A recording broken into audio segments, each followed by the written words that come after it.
muzi neza gusenga biravuna bene data.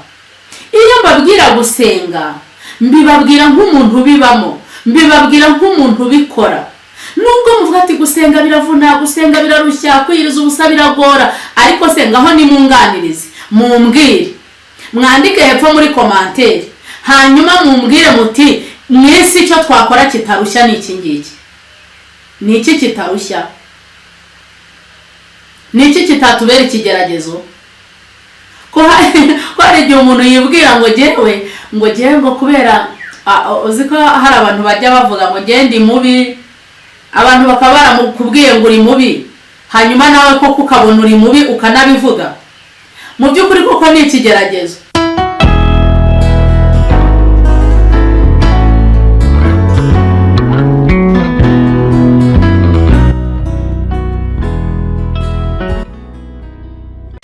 Yesu ashimwe bakunzi bacu, abo dusangiye amaraso ya Yesu Kristo, abo dusangiye imibabaro yo muri Yesu Kristo, abo dusangiye ibyago, ndetse tukaba tunasangiye gucungurwa n'umwami wacu Yesu Kristo. Imana ibahe umugisha kandi mukomeze mugwize imbaraga, nicyo nifuriza buri muntu wese. Ndagarutse kandi muri bya biganiro byacu ndetse no muri ya masengesho yacu, mbasuhuza, mbifuriza ibihe byiza, mbifuriza gutabarwa ndetse no gukira mu buryo butandukanye, mbifuriza umugisha w'Imana. Reka rero mbashimire ko mukurikirana ibiganiro byacu, mukurikirana ubuhamya n'ubutumwa tugenda tubagezaho. Reka mbashimire, Imana ibaho umugisha. Ibaho umugisha udasanzwe, ibaho umugisha mu byo mutekereza, ibaho umugisha mu rubyaro, ibaho umugisha mu byo mukora, ibaho umugisha w'amajya n'amaza, ibaho umugisha w'ubuzima buzira umuze. Imana ibaho umugisha w'uburyo bwose, kandi uwo mugisha wose mbasabiye uzaherekezwe n'iherezo ryiza, twese tuzabane iburyo bw'Imana Data ushobora byose, aho Yesu yicaye adutegereje, hanyuma nanjye namwe twese duhana n'umugisha.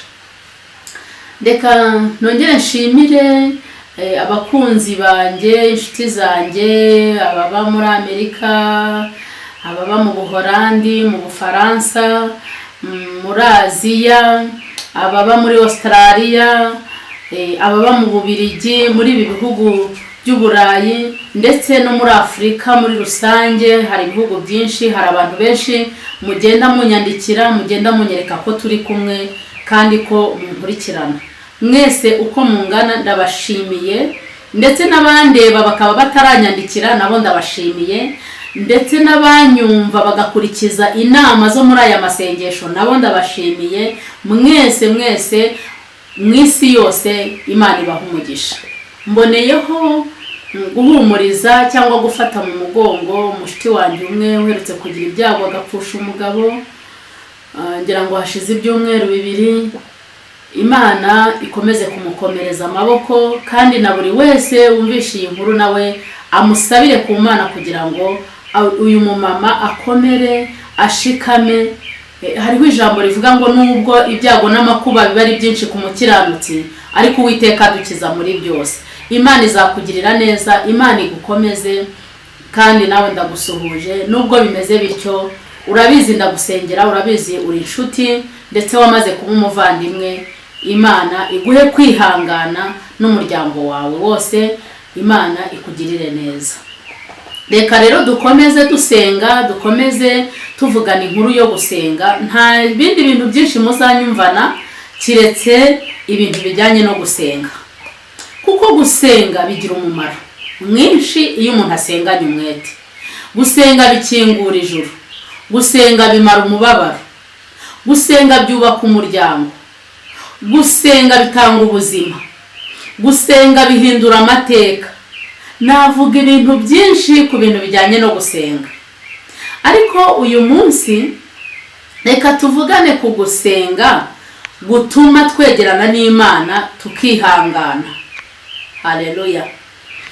Hari amagambo y'Imana, hari ijambo ry'Imana rijya rimpumuriza cyane, ndetse riri mu ndirimbo, riba muri Zaburi, ariko hari n'umuririmbyi ubivugaho. aravuga ngo uwo muririmbyi w'194 mu ndirimbo zo gushimisha Imana aravuga ngo nduburira amaso yanjye ku misozi, mbese gutabarwa kwanjye kwavahe. Aravuga ngo gutabarwa kwanjye kuva ku Uwiteka Imana yaremye ijuru n'isi. Aravuga ngo ntizemera ko ibirenge byanjye biteguza, ikurinda ntabwo ihunikira. Aravuga uyu muririmbyi ngo Imana irinda Abisiraheli ihora iri maso ntisinzira. Haleluya. Nawe hari igihe uri kureba ukibaza ngo mbese gutabarwa kwanjye kurava hehe, bitewe n'aho uhagaze, bitewe n'ibyo urimo, bitewe n'urugamba urimo, n'intambara urimo, n'ibigeragezo. Ukavuga ngo mbese nubura amaso yanjye nkayuburira ku misozi. Wareba hariya ugasanga ni ibibazo, wareba imbere yawe ukabona nta nzira. Muri make ukaba umeze nka kwa kundi Abisiraheli bava mu Egiputa. Ubwo Mose yabakuraga mu Egiputa, Farawo yari amaze kubona icyago cya 10 ngo abana b'imfura, ibintu byose by'imfura bipfuye. Noneho aravuga ngo si no kuva mu gihugu cyanjye, ndabirukanye. Bageze ku nyanja babona inyanja itukura, babona imbere yabo hari inyanja, ngo impande n'impande hari imisozi. Ariko ngo inyuma yabo Farawo nabwo yari yabakurikiye n'amagare n'amafarashi y'intambara. Avuga ngo sinshaka ko barokoka, sinshaka ko bambuka, sinshaka ko bajya iwabo, sinshaka ko bajya mu gihugu cy'amasezerano. Ariko Imana yacu n'urukundo. Haleluya. Imana yacu ntijibura inzira, Imana ntijibura kwigira, Imana ntijibura hibicisha. Haleluya. Ntijibura imbaraga zo gutabara abantu bayo. Mu gusenga tubona imbaraga zo gutabarwa, mu gusenga tubona ibintu bitangaje, tubona ibintu byinshi. Iyo nkuru iyo ukomeje kuyivugaho ubona ukuntu Imana ngo yabajije Mose, ntamubwira ngo Mose niki kiguhangayikishije, niki kiguteye ubwoba, niki gitumye untakira, ngo ntufite inkoni? Ati yego, yirambure ku nyanja. Mose yarambuye ya nkoni ku nyanja, inyanja iribwiriza icikamo kabiri. Rero Imana dusenga, Imana twiringira, iyo twasenze Imana isatura inyanja, ibimeze nk'inyanja imbere yawe bigasatuka, hakabonekamo inzira. Haleluya. Wowe uri kureba hirya no hino ukabona nta nzira, hirya yawe hakaba imisozi, icyo ukozeho cyose ntigikunde, icyo ukozeho cyose kikagupfira ubusa. Ndagira ngo nkubwire ngo guma mu masengesho, komeza usenge. Haleluya. Iyo mvuga imbaraga zo gusenga mba numva bindenze. Ngewe mba numva nabwira abantu gusenga, ndamutse mfite ubushobozi mbishoboye, nafata nk'amaserumu nkajya ngenda ntera buri muntu serumu, bikinjira no mu mitsi no mu misokoro. Gusenga bikaba intwaro kuri buri muntu wese, gusenga bikaba igikorwa cyangwa se ubuzima bwa buri wese. Imana ihabwa icyubahiro. Mose amaze gutakambira Imana, amaze gusenga, inyanja icikamo kabiri. Haleluya. Iramubwira ngo wowe bwira Abisiraheli bakomeze, nubwo we atari ko yababwiye. Iyo usomye iryo jambo usanga Imana yaramubwiye ngo bwira Abisiraheli bakomeze bagende. Ariko aravuga ati nimbwira Abisiraheli ngo nibakomeze bagende, biraza kumbera ibibazo. Bakomeze bagihe ko hari inyanja. Arababwira ngo nimwihagararire murebe igitangazo Uwiteka ari bubakorere. Ngo abanyegiputa mwabonye ntimuzongera, mu burebe uyu munsi ntimuzongera kubabona. Ni ukuri mu gusenga hari ibidusiga, mu gusenga hari ibituvaho, mu gusenga hari ibyo dukira, mu gusenga habamo ibintu bikomeye cyane. Mwene data, wino twongere dusenga.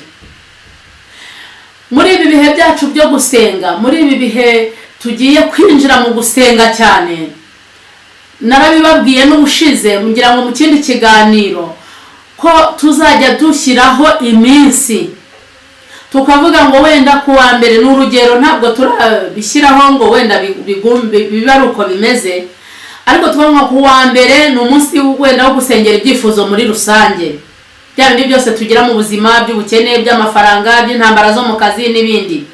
tubavuga ngo wenda kuwa kabiri azaba ari umunsi wo gusengera abarwayi. Icyo gihe umuntu wese urwaye, niyo waba urwaye igicurane, niyo waba urwaye kanseri, niyo waba urwaye diyabete, niyo waba urwaye umutima, icyo waba urwaye icyo ari cyo cyose, indwara z'umubiri, indwara zituruka ku badayimoni, zituruka ku myuka, icyo gihe cyose twavuga ngo uyu munsi wo kuwa kabiri tugiye gusenga. Aho uri, aho biri kuwa kabiri ukaba uzi ngo ni umunsi wo gusenga, ubwo tuzahitamo niba tuzajya twiyiriza. Imana ibaho umugisha. Kuwa gatatu tukavuga ngo ni umunsi wo gusengera ingo. Iyo tuvuze ingo, abafite ingo zidafite ibibazo batekereza ko bo badakwiriye gusenga. Ntabwo ari uko tuba tubivuze. Wowe iyo ufite urugo rutarapfapfana, ujye ushimira Imana kandi ukomeze usenge kugira ngo ubuntu bw'Imana bukomeze bube ku rugo rwawe. Hanyuma abafite za zindi twavuga mu mvugo z'iki gihe ngo ziri mu manegeka cyangwa se zenda gusenyuka, rimwe na rimwe hari igihe natwe tuba turi ba nyirabayazana b'ingo zacu. Umugabo uri kunyumva abitekerezeho, ashobora kuba ari we nyirabayazana. Umugore nawe uri kunyumva abitekerezeho neza, ashobora kuba ari we nyirabayazana wo gusenyuka ku rugo rwe. Icyakora ushobora kuba utari nyirabayazana, ariko reaction yawe yaba ifite 10% byonyine, bikaba bibi 10% rikateza ibintu bibi kurusha wa wundi wabaye nyirabayazana 90%. Bisaba iki rero? Bisaba ko dusenga kugira ngo Imana itugire inama, iduhe umwuka wera, iduhe gutsinda, iduhe gushobora, ndetse no kunesha ibigeragezo, no kunesha satani n'abadayimoni n'abapfumu n'abarozi baduterera ingo. Tukavuga ngo uwo munsi nawo tugiye kuwusenga. Haleluya. Ku munsi wo kuwa kane, kwa gatanu tukagira ibindi byifuzo dusengera. Tugasengera bene wacu batarakizwa, tugasengera abaguye, tugasengera abakozi b'Imana baguye, ababikora nabi, ababivangavanga. Uyu munsi dufite ibikomere hafi ya twese.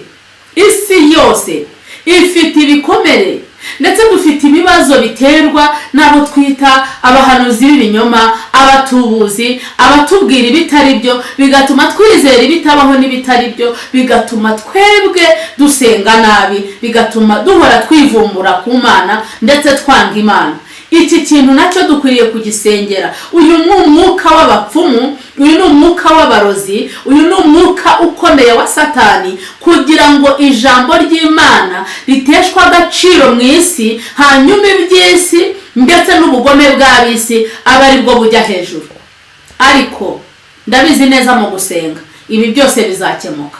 Imana izaza aho turi, nuko yaje isanga Eliya akazamura icyifuzo, akubaka igicaniro, ndetse umuriro wo mu ijuru ukava mu ijuru ugatwika igicaniro. Ingabo za Bayali, abahanuzi ba Bayali na Shera ndetse n'abayezebeli bagakorwa n'isoni, abandi bagapfa, abantu bagahindukirira Imana. Nifuza ko twasenga kugira ngo uyu mwuka w'ubupfumu, iyo tuvuze ubupfumu abantu bagira ngo babandi bajya mu bapfumu nibo tuba tuvuze, ariko hari n'igihe abahanuzi bacu bahinduka nk'abapfumu.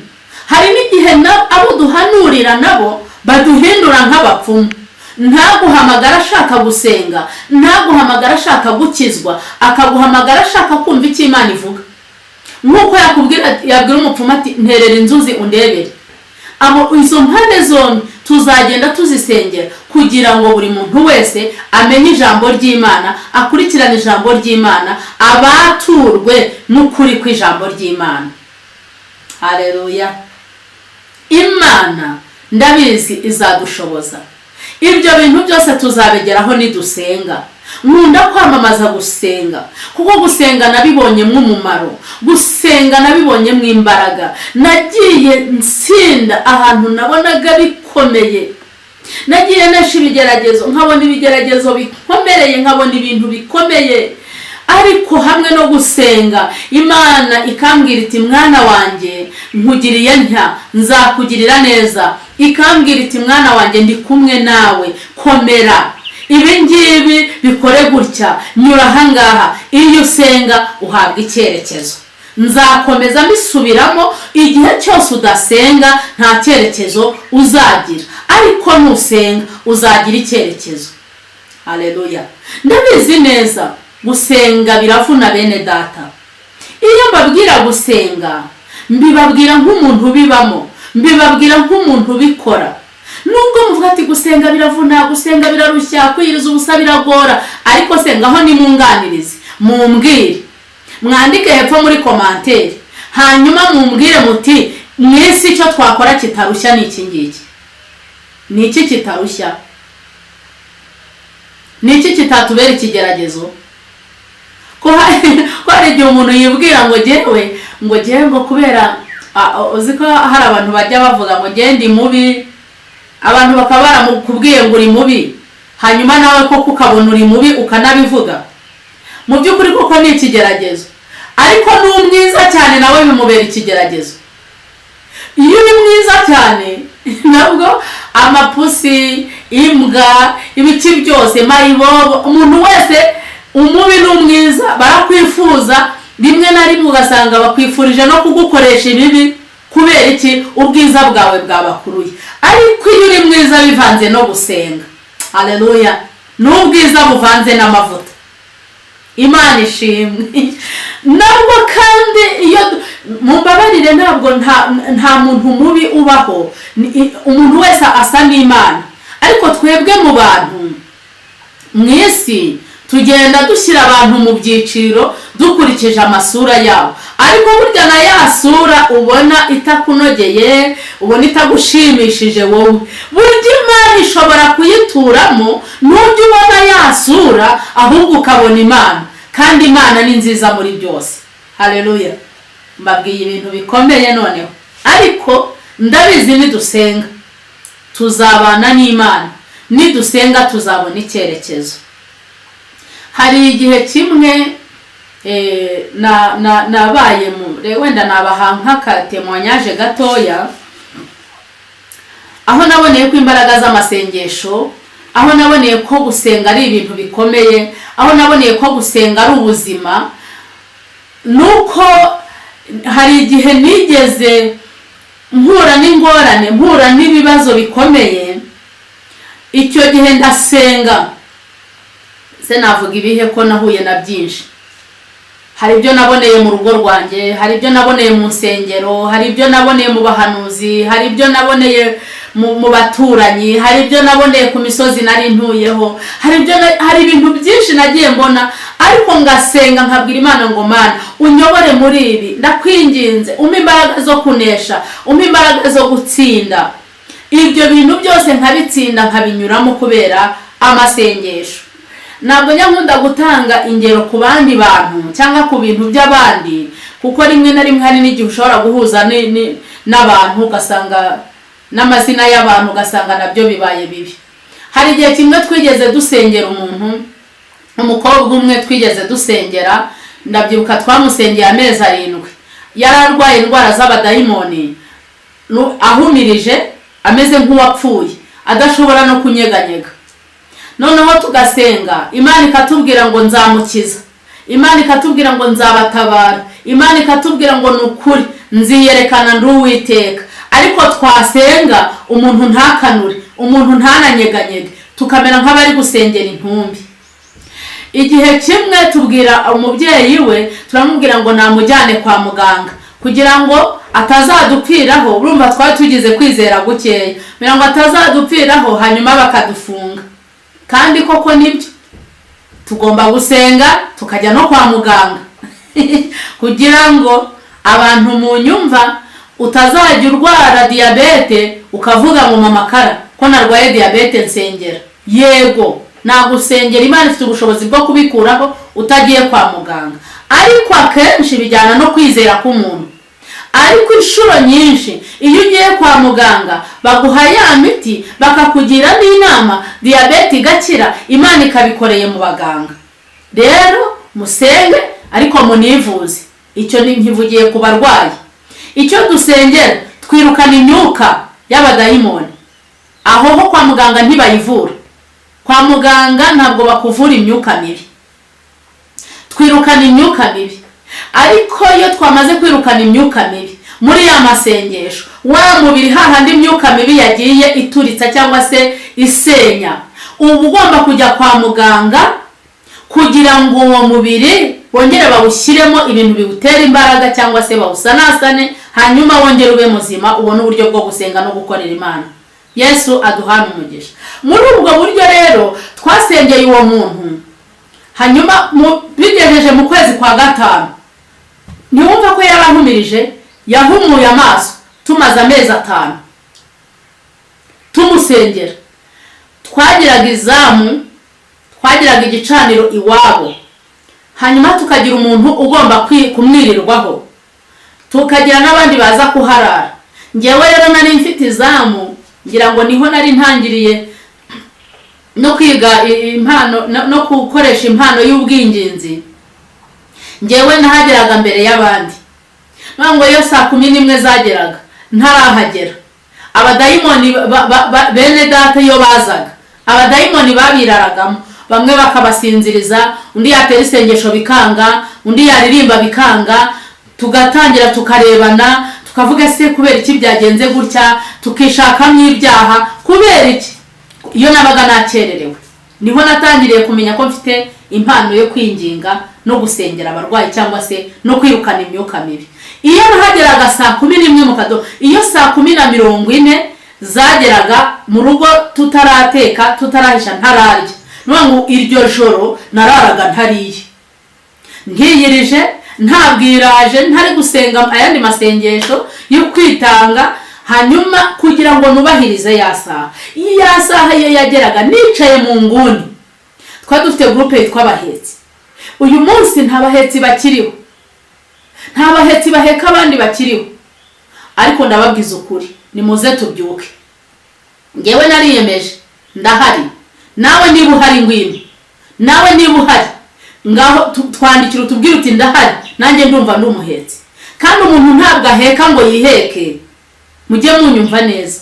Ngo iyo umuntu ahetse abahetse abandi, abahetse undi muntu, abahetse ibindi bintu, ntabwo umuntu yiheka, umuntu ahekwa n'abandi. Niyo mpamvu n'umuvuzi usibye ko yafata ikinini akanywa, ariko se wakwitera urushinge ukisuzuma? Uba ukeneye abandi baganga bakufata amaraso, bakagusuzuma, bakakubwira indwara urwaye, bakakwandikira imiti. Natwe rero mureke dusenge. Icyo gihe mu mezi 5 nibwo Imana yatugiriye ubuntu, uwo muntu arakanguka. Akanguka adakiza abadayimoni batamuvuyemo, ahubwo bahinduye uburyo. Icyo nshaka kuvuga ahangaha, hari igihe abadayimoni ubirukana mu buryo bumwe bakagenda ariko batagiye, ahubwo bagiye guhindura ikigeragezo, kigahindura indi sura. Niyo mpamvu dukwiriye guhora dusenga.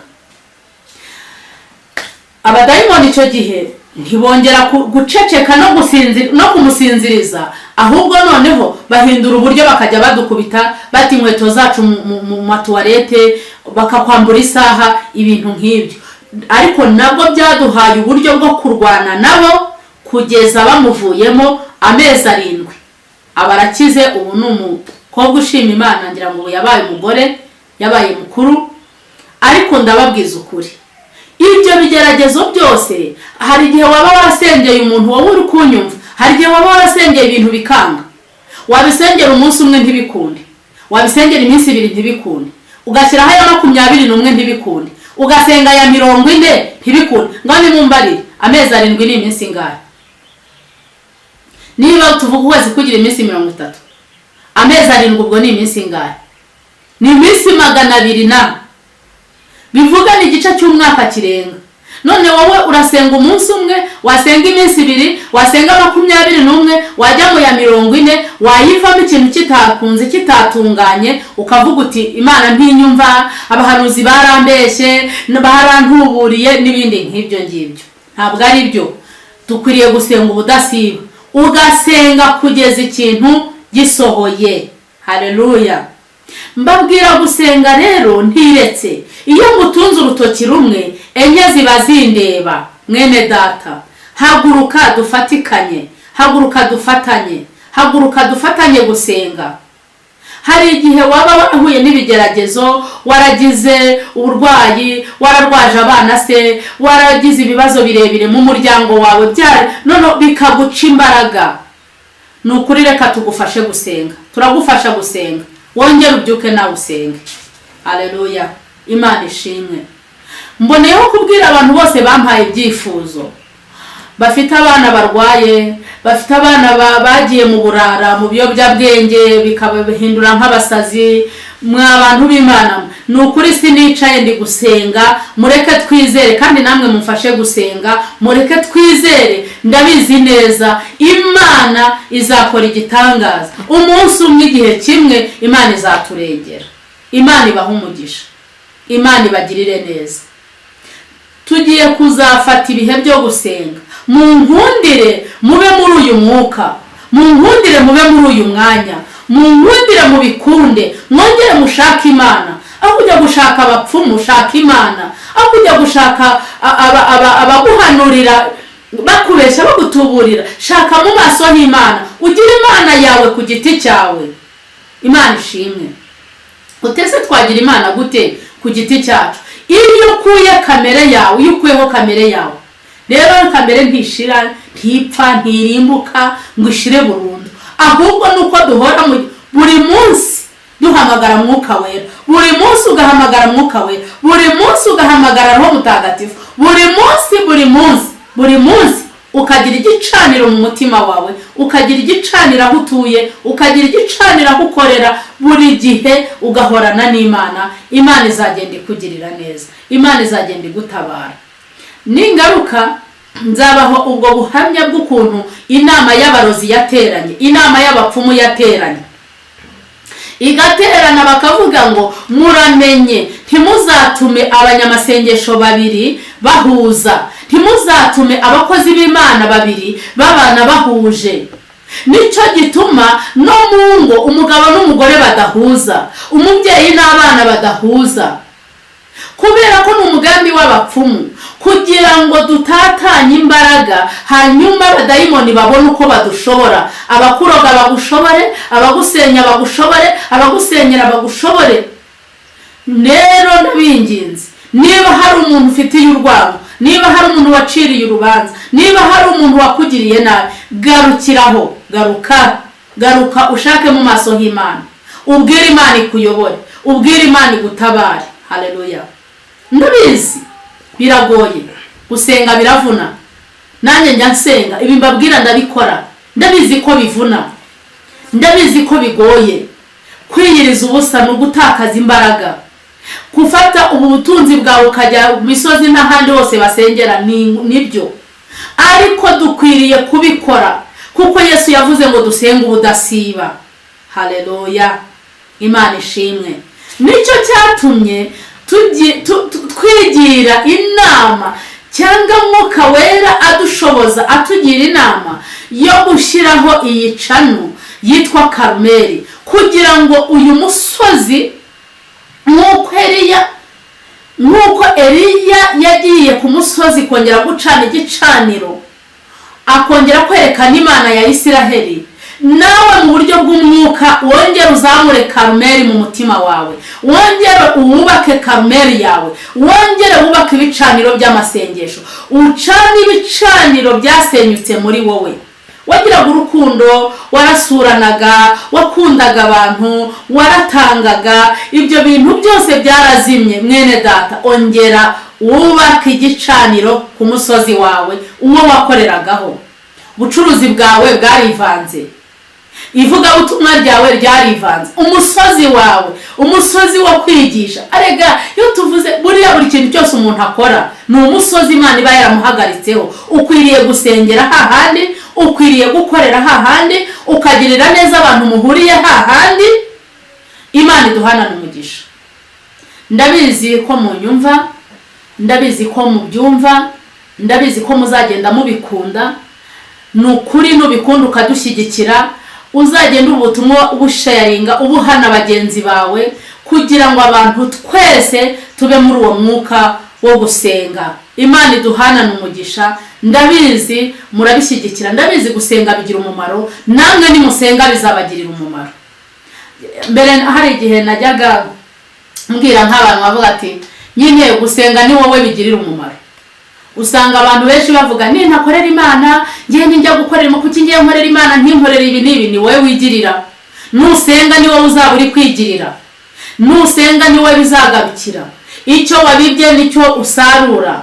Nutanga uzahabwa, nukunda uzakundwa, nubabarira uzababarirwa. Niko ijambo ry'Imana rivuga. Haleluya. Ndabizi neza ibyo bintu byose murabizi, ariko ikibazo ni musenge munabishyire mu bikorwa. Yesu abaho umugisha. Reka dusoze, hanyuma tuzavugane mu kindi kiganiro. Tuzavuga ku mirimo n'ukuntu imirimo itabara abantu, n'ukuntu imirimo ari ugusenga.